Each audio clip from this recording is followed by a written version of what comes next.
Greetings from MPower by Dr. NK.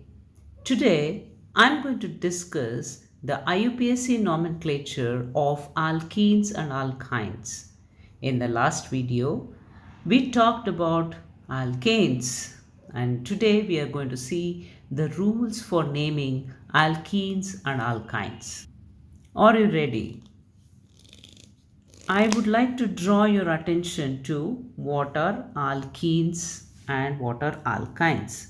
If you take alkenes, it is CnH2n, and if you take alkynes, it is CnH2n minus 2.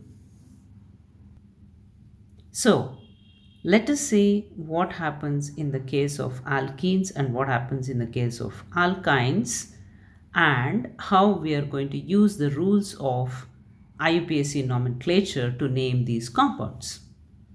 So the very first rule is you have to select the chain with maximum number of double and triple bonds, even though it is not the longest carbon chain. So what do we mean by this? Now suppose we have a compound like this, where one chain is the straight chain and the other one is the bent chain.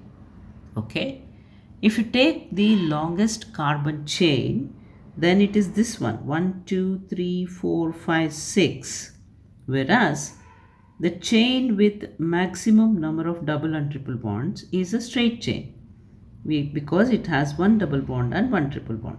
But if you take this chain, you can see that the triple bond is not included.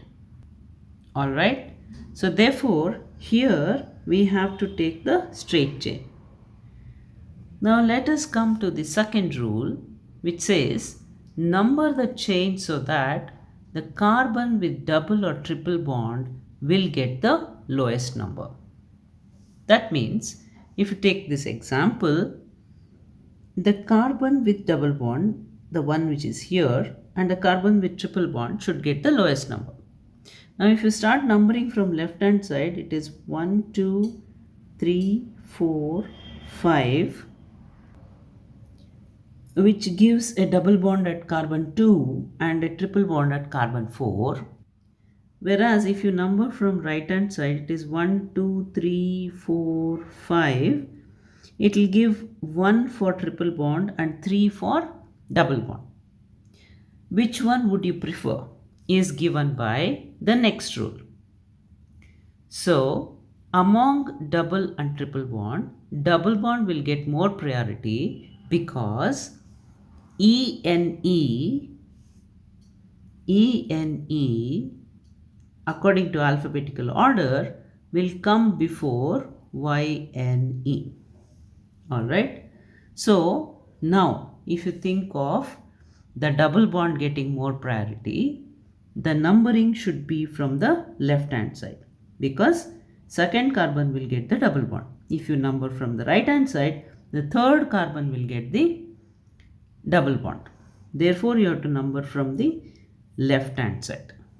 Alright, and then if you have a substituent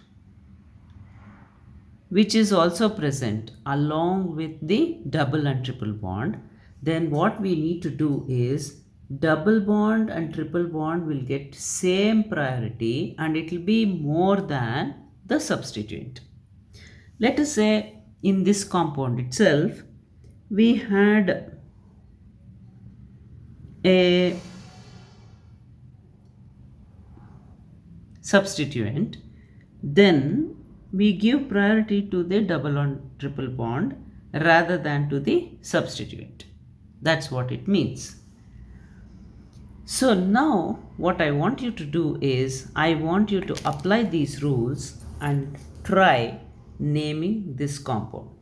Post your answers in the comment box and I will let you know whether it is correct or wrong. Try solving more difficult problems and ask your questions in the comment box. For information and more lessons on IUPAC nomenclature, download the MPover app which is given in the comment. See you soon.